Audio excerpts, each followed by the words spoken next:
सबसे पहले आपको बताएं कि अमेरिकी अखबार ने दावा किया है कि हमास रहनुमा इस्माइल हनिया की शहादत का बदला लेने के लिए ईरान के सुप्रीम लीडर आयतुल्लाह खामनाई ने इसराइल पर बराह रास्त हमले का हुक्म दे दिया है। अमेरिकी अखबार ने यह दावा किया है कि आयतुल्लाह खामनाई ने यह हुक्म ईरान की सुप्रीम नेशनल सिक्योरिटी काउंसिल के हंगामी इजलास में दिया, जो इस्माइल हनिया की शहादत के फौरी बाद मुनक्किद किया गया था। ईरान के सदर मसूद पेज़ेश्कियान ने भी वाज़ेह किया है कि उनका मुल्क अपने इलाक़ाई इस्तेहकाम, आबरू और नामवरी का दिफा करेगा और इसराइल को अपने इस बुज़दिलाना फेल पर पछताना होगा। इससे पहले शाम में ईरानी सिफारतखाने पर इसराइली हमले के जवाब में ईरान ने अप्रैल में इसराइल पर सैकड़ों मिसाइल दागे थे। ताहम इसराइल और उसके इत्तेहादियों ने इनमें से ज़्यादातर को मार गिराया था और उनमें से बहुत कम नुकसान हुआ था।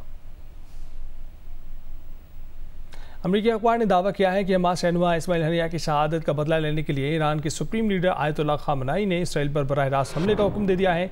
इसी बारे में मजीद जानने के लिए हमने राब्ता किया है सीनियर तजज़ियाकार प्रोफेसर आदिल नजम से। प्रोफेसर आदिल, बताइएगा कि ईरान की जानिब से इसराइल पर बराह रास्त हमले का किस कदर इम्कान है?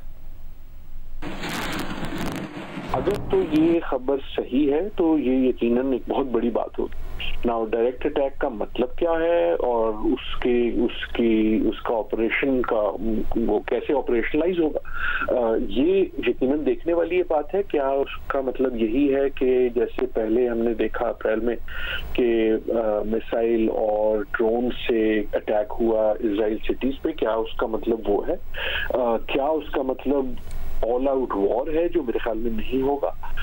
क्या उसका मतलब ये है कि इन अ वे वो इजराइल पे भी प्रेशर डालना चाहते हैं और इसराइल को एक तरह से ऑन द टोज रखना चाहते हैं कि उन्होंने अपनी मैक्सिमलिस्ट पोजीशन बता दी है कि हम यहाँ तक जाने को तैयार होंगे, और जैसे पहले भी हमने देखा ईरान की तरफ से, then they choose the time कि पहले से क्लियर कर दिया कि हम किस हद तक जा सकते हैं, लेकिन ये नहीं कि हम कब करेंगे। और फिर उससे एक एलिमेंट ऑफ सरप्राइज भी रहता है, लेकिन उसके अलावा एक एलिमेंट ऑफ एंटिसिपेशन भी रहता है। अच्छा, ये इन अ वे सरप्राइजिंग इसलिए नहीं है कि ये तो बिल्कुल क्लियर था कि कल जब ये वाकया हुआ उसके बाद हर शख्स, आपके चैनल पे भी दूसरों पे भी, हर शख्स यही कह रहा था कि ईरान के पास अब कोई ऑप्शन नहीं है, उनके पास ये चॉइस नहीं है कि वो खामोश बैठ जाए, उन्हें कुछ ना कुछ यकीनन करना होगा।